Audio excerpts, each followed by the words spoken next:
డబ్బు, అనారోగ్యం, ఉద్యోగం, వ్యాపారం అప్పులతో బాధపడుతున్నారా? వెంటనే జేకేఆర్ గురువు గారికి కాల్ చేసి అపాయింట్మెంట్ తీసుకోండి.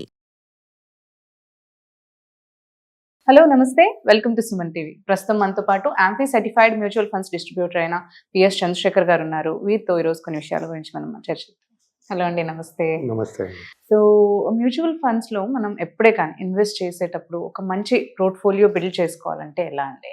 మనం బిఫోర్ మ్యూచువల్ ఫండ్స్ లో పోర్ట్ఫోలియో క్రియేట్ చేయాలి దానికంటే ముందు మనం మాట్లాడుకునేది ఏంటంటే జనరల్ లైఫ్ లో మనం మాట్లాడుకున్నాం. ఒక చిన్న కుటుంబం ఉంది అనుకోండి, ఫ్యామిలీ, వైఫ్ అండ్ హస్బెండ్, ఒక కిడ్ ఉన్నారు. సో జనరల్ గా ఒక ఇంటికి ఏదైనా మనం తినాలి కదా బతకడానికి. సో మనం ఒక వెజిటబుల్ షాప్కి వెళ్ళి ఏం చేస్తాము, మనకి నచ్చినవి సెలెక్ట్ చేసుకుంటూ కొనుక్కొని వస్తాం, రైట్? అంటే ఒక హస్బెండ్ ఒకటి తినొచ్చు, వైఫ్ వేరే తినొచ్చు, పిల్లలు వేరే తినొచ్చు. సో అందరికి కావాల్సింది తీసుకుని వస్తాం. అది ఒక పోర్ట్ఫోలియో అనుకోండి. అంటే డిఫరెంట్ నీడ్స్ కి different needs, different requirements. So దాని పరంగా మనం సెలెక్ట్ చేసుకుని ఒక గ్రూప్ ఆఫ్ వెజిటబుల్స్, ఒక నంబర్ ఆఫ్ వెజిటబుల్స్ అనేది సెలెక్ట్ చేసుకుని ఒక పోర్ట్ఫోలియో అనుకోండి అదే. సో జనరల్ టర్మ్స్ లో అది కాకుండా మేడం, ఇప్పుడు జనరల్ గా మ్యూచువల్ ఫండ్స్ లో పోర్ట్ఫోలియో సెలెక్ట్ చేసేటప్పుడు ప్రతి ఒక్కరికి వాళ్ళ గోల్స్ అనేది చాలా క్లియర్గా ఉండాలి. లైక్ వాళ్ళు రిటైర్మెంట్ చేసుకుంటున్నారా, లేకపోతే పిల్లలు ఎడ్యుకేషన్ చేసుకుంటున్నారా, లేకపోతే ఒక హౌస్ కొనుక్కోవడానికి ఒక డౌన్ పేమెంట్ చేయడానికి ప్లాన్ చేసుకుంటున్నారు. ఈ గోల్స్ అనేది చాలా క్లియర్గా ఉండాలి. క్లియర్గా ఉన్న తర్వాత ఒక పర్సన్ రిటైర్మెంట్ కనుక్కునేటప్పుడు ఏంటంటే వాళ్ళ ఏజ్ కూడా కన్సిడర్ చేస్తూ ప్లానింగ్ అనేది చేసుకోవాలి. ఎందుకంటే వాళ్ళ రిస్క్ అప్టైట్ చూసుకోవాలి. దాన్ని బట్టి మనం పోర్ట్ఫోలియో అనేది క్రియేట్ చేసుకోవాలి. నేను ఒక ఎపిసోడ్ లో మాట్లాడాను మేడం, థంబ్ రూల్ అని ఉంటుంది. 100 100 minus the age of the person, మీరు ఎంతైతే బ్యాలెన్స్ ఉంటుందో అది ఈక్విటీలో పెట్టుకోవాలి, మిగతా అమౌంట్ డెబ్ట్ ఫండ్ లో పెట్టుకోవాలి. Thumb rule, right? సో అదొకటి ఫాలో చేస్తూ ప్రతి ఒక్క ఇన్వెస్టర్ అనేది పోర్ట్ఫోలియో అనేది క్రియేట్ చేసుకోగలుగుతుంటారు. రిస్క్ టాలరెన్స్ చాలా ఇంపార్టెంట్. ప్రతి ఒక్కరిది ఏంటంటే రిస్క్, వాళ్ళ కంఫర్ట్ లెవెల్, వాళ్ళ రిస్క్ టాలరెన్స్ అన్ని చూసుకుంటూ పోర్ట్ఫోలియో అనేది క్రియేట్ చేయడం చాలా ఇంపార్టెంట్ మేడం. ఈ ఎప్పుడైతే ఈ పోర్ట్ఫోలియో మనం చేయాలనుకుంటున్నామో ఒక ఇన్వెస్టర్స్కి, మేము చూసేది ఏంటంటే వాళ్ళ ఏజ్, వాళ్ళ రిస్క్ అపెటైట్, వాళ్ళు ఏదైనా లైబిలిటీస్ ఉన్నాయా లేవా, రైట్? సో ఇది చాలా ఇంపార్టెంట్. ఎందుకంటే ఒక గోల్ సెట్ చేసుకున్న తర్వాత, ఒక అమౌంట్ మనం పెట్టుకున్న తర్వాత ఇన్వెస్ట్మెంట్స్ ఎస్ఐపి అని స్టార్ట్ చేసేటప్పుడు అది డిస్టర్బ్ అవ్వకుండా ఏదైతే టెన్యూర్ మనం అనుకుంటున్నామో ఆ టెన్యూర్కి ఇన్వెస్ట్ చేస్తూ పోవాలి. Long term strategy. ఇప్పుడు పోర్ట్ఫోలియోని డిజైడ్ చేయాలనుకున్నప్పుడు, ఒక ఇన్వెస్ట్మెంట్ చేసేటప్పుడు మన డైవర్సిఫికేషన్ అనేది చేసుకోవాలి. ప్రతి ఒక్కరూ చేసుకోవాలి. నేను చెప్పాను కదా, 100 minus the age should go to equities. అంటే ఈక్విటీ రిలేటెడ్ మ్యూచువల్ ఫండ్స్ అనే మనకి బెటర్ రిటర్న్స్ అనేది వస్తుంటాయి, రైట్? సో అసెట్ క్లాసెస్ మనం మాట్లాడుకుంటే ఈక్విటీ అని, డెబ్ట్ ఫండ్ అని, హైబ్రిడ్ ఫండ్స్ అని, ఇది 1 type of asset, 3 types of asset classes అన్నమాట. ఇది కాకుండా మనం జనరల్ లైఫ్లో మేడం పోర్ట్ఫోలియోలో ఎప్పుడైనా ఇప్పుడు చూస్తుంటే కొంతమంది ఏం చేస్తారు, ఎఫ్డీలో ఇన్వెస్ట్ చేస్తుంటారు, కొంతమంది పోస్ట్ ఆఫీస్లో చేస్తుంటారు, కొంతమంది పీపీఎఫ్ లో కడుతుంటారు. ఇప్పుడు పోస్ట్ ఆఫీస్ లో కూడా సుకన్య సమృద్ధి అని వచ్చింది, అది కడుతుంటారు. సో ఈ డైవర్సిఫికేషన్ అనేది జనరల్ ఇన్వెస్ట్మెంట్స్ లో కూడా చేస్తుంటారు. కొంతమంది ప్లాట్స్ కొంటుంటారు. సో ఈ మ్యూచువల్ ఫండ్స్ లో కూడా అదే విధంగా డిఫరెంట్ అసెట్ క్లాసెస్ లో ఉంటాయి. ఉండేటప్పుడు మన డైవర్సిఫికేషన్ అనేది చేసుకోవాలి. మన రిస్క్ అపెటైట్ బట్టి డైవర్సిఫికేషన్ అనేది చేసుకోవాలి. అది ఎక్కడెక్కడ చేసుకోవాలంటే ఈక్విటీ ఫండ్స్, డెబ్ట్ ఫండ్స్, హైబ్రిడ్ ఫండ్స్.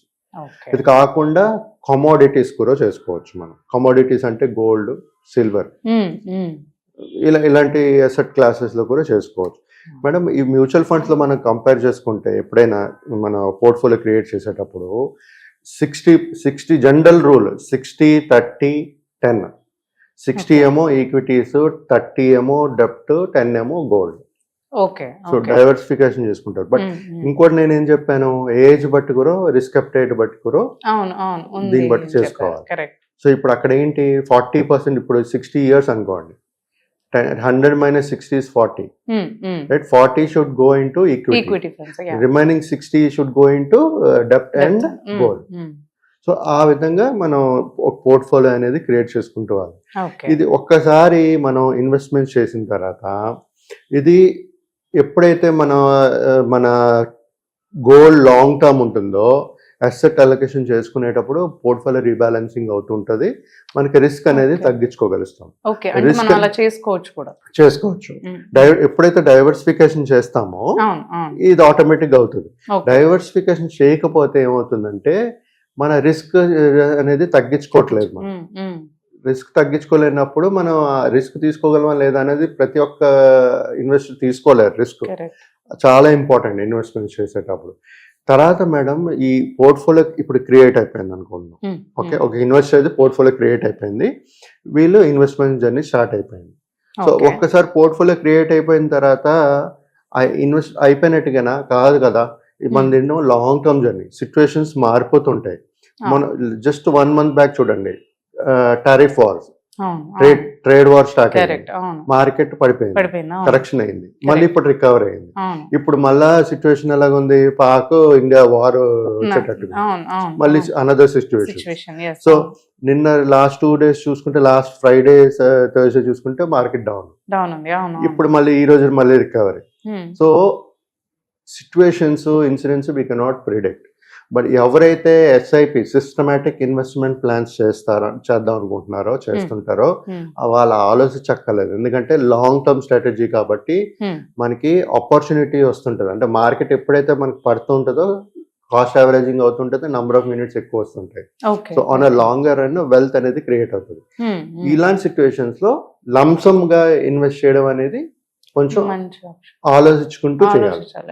ఎందుకంటే మార్కెట్స్ వాలటైల్ గా ఉంటది కాబట్టి, ఇప్పుడు సడన్ గా వార్ ఫుల్ ఫ్లెడ్జ్డ్ వార్ వచ్చింది అనుకోండి, మార్కెట్ కరెక్షన్స్ అయ్యే ఛాన్సెస్ ఉంటాయి. అలాంటి టైంలో లంసమ్ గా పెట్టేవాళ్ళు కొంచెం ఆలోచించి ఒక స్ట్రాటజిక్ వే ఆఫ్ ఇన్వెస్ట్మెంట్స్ లో చేస్తూ పోవాలి. మేడం ఇదే కాకుండా ఫండ్ మేనేజర్ ఉంటారు కదా, ఫండ్ మేనేజర్ మేనేజ్ చేస్తుంటారు కదా, వాళ్ళ ఎవరైతే మనం ఇన్వెస్ట్ చేసిన ప్లాన్స్ ఉంటాయి, ప్రతి ఒక్క ప్లాన్ కి ఒక ఫండ్ మేనేజర్ ఉంటారు. ఆ ఫండ్ మేనేజరు ఎంత ఎక్స్పీరియన్స్ ఉంది, ఎలా చేస్తున్నారు, కన్సిస్టెంట్ గా మనకి పర్ఫార్మెన్సెస్ వస్తుందా, రిటర్న్స్ వస్తున్నాయా, ఇవన్నీ చూసుకుంటూ ఒక పోర్ట్ఫోలియో అనేది క్రియేట్ చేసుకోవాలి.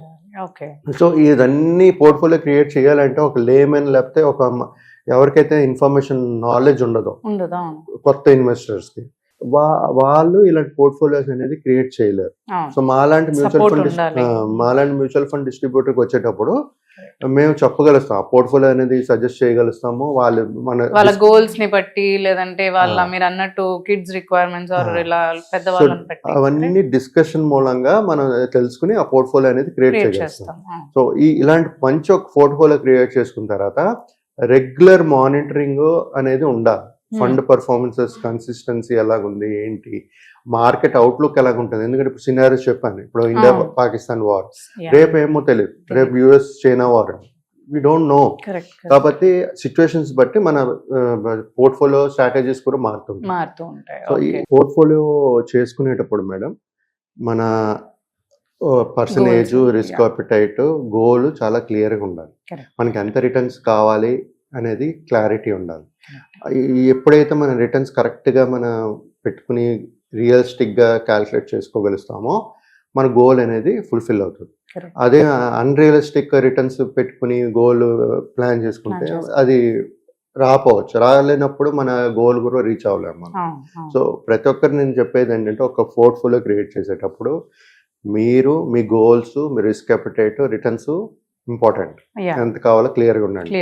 దాని తర్వాత మీ ఇన్వెస్ట్మెంట్స్ ని డైవర్సిఫై చేసుకోండి. ఇప్పుడు మ్యూచువల్ ఫండ్స్ లో నేను విత్ ఇన్ డైవర్సిఫికేషన్ చెప్తున్నాను, అవుట్ ఆఫ్ మ్యూచువల్ ఫండ్స్ కూడా డైవర్సిఫై చేసుకోండి, నేను వద్దనట్లేదు. కొంత మ్యూచువల్ ఫండ్స్ లో పెట్టుకోండి, కొంత ప్లాట్ ఎలాగో కొంటారు. తర్వాత ఈ మీతో ఏదైనా కొంచెం లిక్విడ్ ఫండ్ కావాలి, సడన్ ఎమర్జెన్సీ కావాలి అనుకునేటప్పుడు ఇంకో అదర్ అసెట్స్ క్లాస్, ఎఫ్డీలో లేకపోతే పోస్ట్ ఆఫీసో, ఇప్పుడు సుకన్య సమృద్ధి ఉంది, మా పాపకి అదే సేఫ్ అనుకుంటే అది కొనుక్కోండి. బట్ రిటర్న్స్ అనేది చూసుకోండి, ఎందుకంటే ఫ్యూచర్ లో మన ఇన్ఫ్లేషన్ బీట్ చేసే రిటర్న్స్ అనేది రావాలి. సో అలాంటి ఇన్వెస్ట్మెంట్స్ ఏదైనా ఉంటే మీరు సరే మంచి రిటర్న్స్ వస్తాయి అనుకున్నప్పుడు ఈ పోర్ట్ఫోలియో అనేది క్రియేట్ చేసుకుంటూ డైవర్సిఫైడ్ పోర్ట్ఫోలియో క్రియేట్ చేసుకుంటూ ఇన్వెస్ట్మెంట్స్ అనేది చేయాలి మేడం. ఓకే అండి, thank you so much. Thank you madam.